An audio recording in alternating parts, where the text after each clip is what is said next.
friends, yesterday or in the last video we have learned about NewJoes project on page number 13 and page number 14.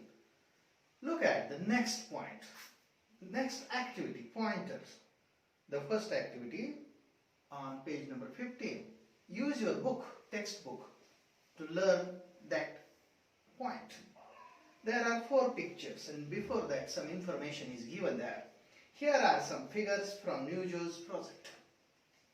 Means there are 4 figures which draw from NewJoes projects, but sadly he has made some mistakes. In drawing and labeling them, help him correct his mistakes. Means he had made some mistakes when he was creating, when he was preparing the project. Look at. When we see these pictures, NewJoes has written some names of different body parts of these 4 pictures. In the first picture, he has written tail. But what is wrong? यामध्ये काय चुकीचं आहे? तर हे tail नाही आहे. दुसऱ्या चित्रामध्ये गायीबद्दल माहिती आहे. तिथं टस्क, जिथं हॉर्न पाहिजे तिथं टस्क लिहिलेलं आहे. जिथं आणखीन पायांबद्दल माहिती लिहायची आहे तिथं पॉज लिहिलेलं आहे. तसंच तिसऱ्या चित्रामध्ये बर्ड्सला अँटेना आहेत, जे की बर्ड्सला अँटेना नसतात. आणि चौथ्या चित्रामध्ये माशाला विंग्स नसतात किंवा एअर नसतात, ते तिथं त्याने लिहिलेलं आहे. म्हणजे त्याला जे प्रोजेक्ट करत असताना ह्युमन बॉडीची चित्रांची माहिती मिळाली होती, त्यामध्ये काही बदल आहेत हे त्याच्या लक्षात आलेलं नाही. त्यामुळे त्याच्याकडून काही चुका झाल्यात. मग तुम्ही काय करायचंय, तर तुम्ही या चुका दुरुस्त करायच्या आहेत. यानंतर human body parts, animal body parts, यानंतर पुढील पानावर आपण ज्यावेळी पाहतो त्यावेळी पुढची काय ऍक्टिव्हिटी आहे नंबर 2 ची. तिथं NewJoes is revising his project on body parts using the questions and answers method. त्या ठिकाणी काही प्रश्नोत्तर पद्धती आहे आणि प्रश्न खास करून ज्यावेळी आपण लँग्वेज स्टडी म्हणून एक घटक खाली पाहणार आहोत त्यावेळी प्रश्न प्रकार कसे आहेत, प्रश्न कसे विचारले जातात, तसे इथं प्रश्न ए आणि बी 2 इथं सेक्शन केलेले आहेत आणि त्यात प्रश्न विचारलेले आहेत. पहिला प्रश्न मी वाचून दाखवतो, तुम्ही पेज नंबर 16 वर पहा. Do birds have wings? The answer yes they do. पक्ष्यांना पंख असतात का? होय. हा एक प्रश्न प्रकार आहे. त्याला प्रश्न प्रकाराला येस नो टाइप क्वेश्चन म्हणतात, ज्याचं उत्तर येस किंवा नो एवढंच येतं. किंवा जो प्रश्न सहाय्यकारी क्रियापदाने सुरुवात होतो त्याला येस नो टाइप प्रश्न म्हणतात. तर तसे काही प्रश्न आहेत इथं. Does a lion have a trunk? No, it doesn't. Do elephant have ears? Yes, big ears. Does a buffalo have tusks? No, it doesn't have tusks, but it has horns. Does a fish have ears? No, it doesn't. Means fish doesn't have ears. The next, can a bull move its head? Yes, it can. Means the bull can move his or its head. Can a bull move its horn? No, but he can't move his horn, its horn. Can a bull stand on its hind legs? The answer is I don't know. Why? Because we saw or we always see a bull stand on his all 4 legs. Can lions fly? No, they can't, because lion is an animal. Birds can fly. Can Akshay write with his right hand? Yes, Akshay can write with his right hand. Look at the spelling. W-R-I-T-E, right, and R-I-G-H-T. What is the difference between them? One is verb, the second is noun. यामध्ये right hand मधला right हा उजवा असा अर्थ आहे, तर WRIT चा right हा लिहिणे असा त्याचा अर्थ आहे. After that the body parts of animals. And look at on this page, page number 16, there is a picture of a small plant, a small tree, and there are different body parts of that tree. What are these? Look at the plant and the different parts of that plant. From the left, leaves, flowers, bud, fruit, stem, and at the bottom, roots or root. These are the parts of a plant or a tree. In the right side, what is given there? Explanation or a internal part of that fruit, flesh and seeds. This is the information about plant or a fruit, tomato. And the activity is look at the picture and describe the parts of the plant with the help of the label. Okay, you can describe the parts of the plant, and you can find the meaning, the Marathi meaning of these labels. Leaves, झाडांची पाने. Flower, फुले. Birds, कळ्या. Fruit, फळे. Stem, झाडाचा बुंधा किंवा ज्याला आपण देठ म्हणतो किंवा एक बुंधा. आणि at the bottom, under the ground, under the soil, roots, मुळे. आणि त्याच फळाचे अंतर्गत भाग उजवीकडे दाखवलाय, त्याला फ्लेश किंवा सीड्स म्हणतात. परंतु त्यापुढील पेज नंबर 17 ज्यावेळी आपण पाहतो, लँग्वेज स्टडीचा घटक आपण नंतरच्या एका आणखीन वेगळ्या व्हिडिओमध्ये पाहू, परंतु त्याच्या पुढच्या 4, 5 आणि 6 ऍक्टिव्हिटी पाहत असताना तिथं तुम्हाला पेज नंबर 17 वर एक झाड दिसतंय, a tree and the uses of tree. Look at, there are some pictures. What the parrot says, trees give us shade.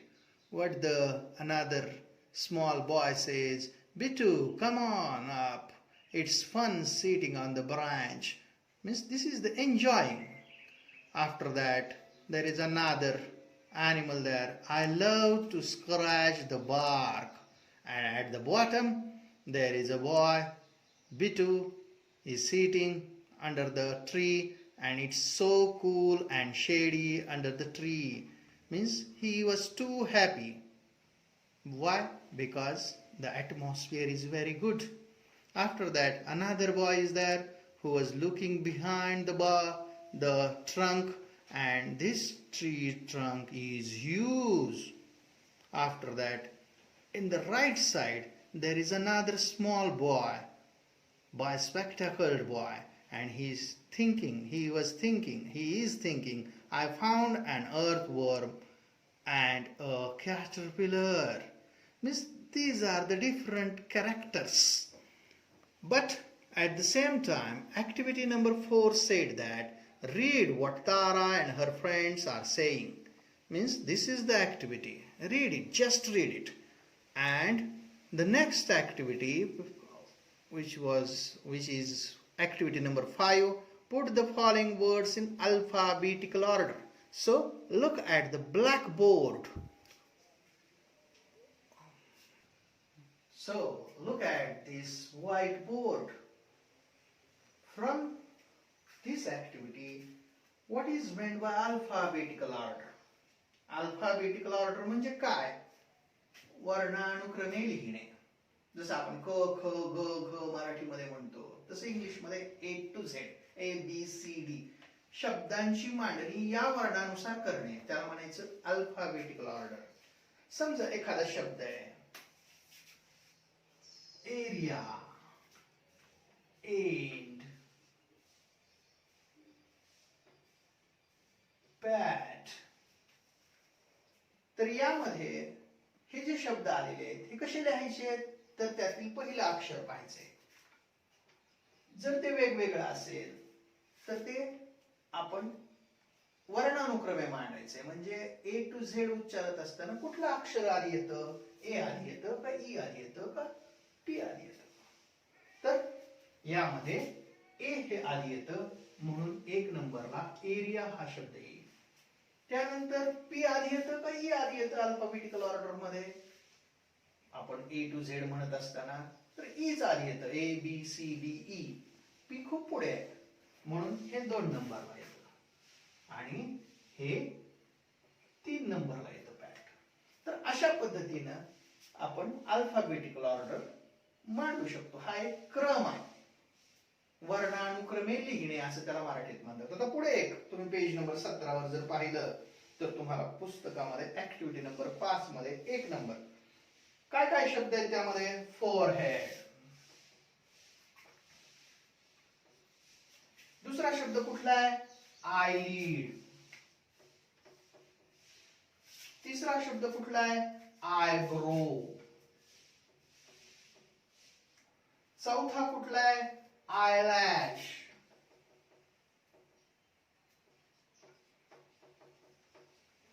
आणि 5वा शब्द कुठला आहे? एल्बो.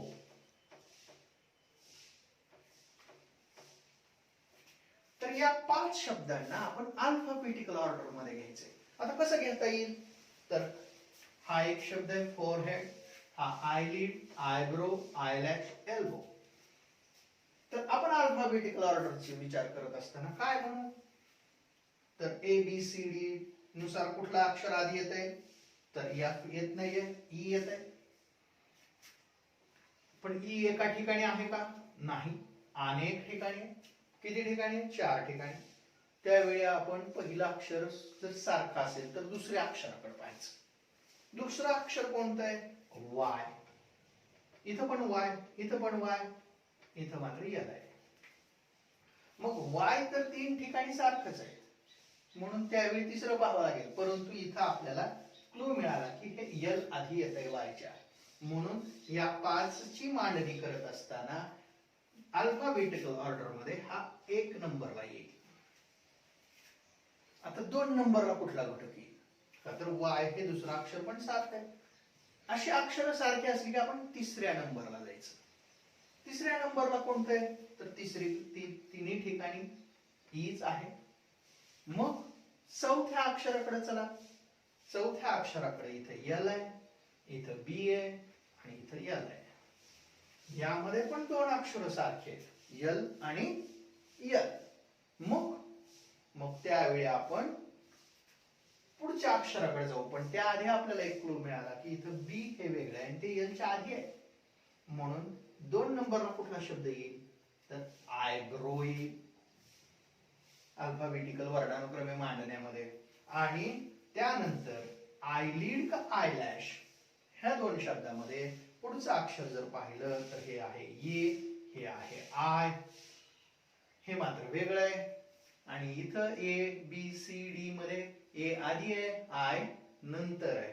म्हणून या ठिकाणी याचा नंबर आधी येईल जो की 3 नंबरला मांडणी होईल. आणि आय लीड हे 4 नंबरला येईल वर्णानुक्रमे. तर आता राहिला एक शब्द फोरहेड, हा 5 नंबरला येईल. ज्यावेळी आपण उत्तर लिहिताना याची मांडणी कशी करायची? तर पहिल्यांदा एल्बो लिहावं लागेल, त्यानंतर आयब्रो लिहावं लागेल, त्यानंतर आयलॅश लिहावं लागेल, त्यानंतर आयलीड आणि शेवटी फोरहेड. अशा पद्धतीनं अल्फाबेटिकल ऑर्डरची मांडणी करायची. याच्यामध्ये खूप काही अवघड नाहीये. काय लक्षात आलं पाहिजे?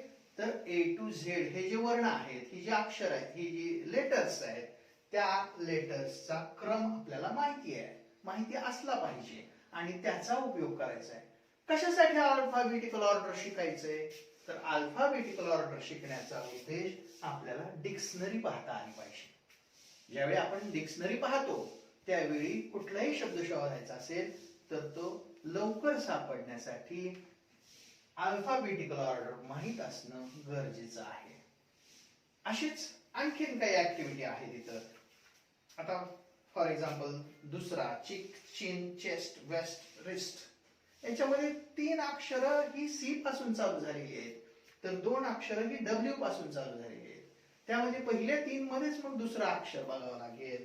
काही वेळा तिथं तिसरं अक्षर बघावं लागेल, परंतु वेस्ट आणि ईस्ट साठी दुसऱ्या अक्षरातच संपत आहे. म्हणजे 1 2 3 4 5 हा क्रम लावताना आपल्याला पहिलं अक्षर सारखं असलं तर दुसऱ्याकडं, दुसरं सारखं असेल तर तिसऱ्याकडं, अशा पद्धतीनं मांडणी करायची आहे. हे इयत्ता 6वी पासून 10वी पर्यंत आहे. 10वीच्या प्रश्नपत्रिका ज्यावेळी बघतो आपण त्यावेळी हे अल्फाबेटिकल ऑर्डरला मार्क आहेत. पेज नंबर 16 वरचा जो राहिलेला घटक आपण म्हणत होतो लँग्वेज स्टडीचा, लर्निंग अबाउट लँग्वेज, तो आपण पुढच्या व्हिडिओमध्ये पाहणार आहोत.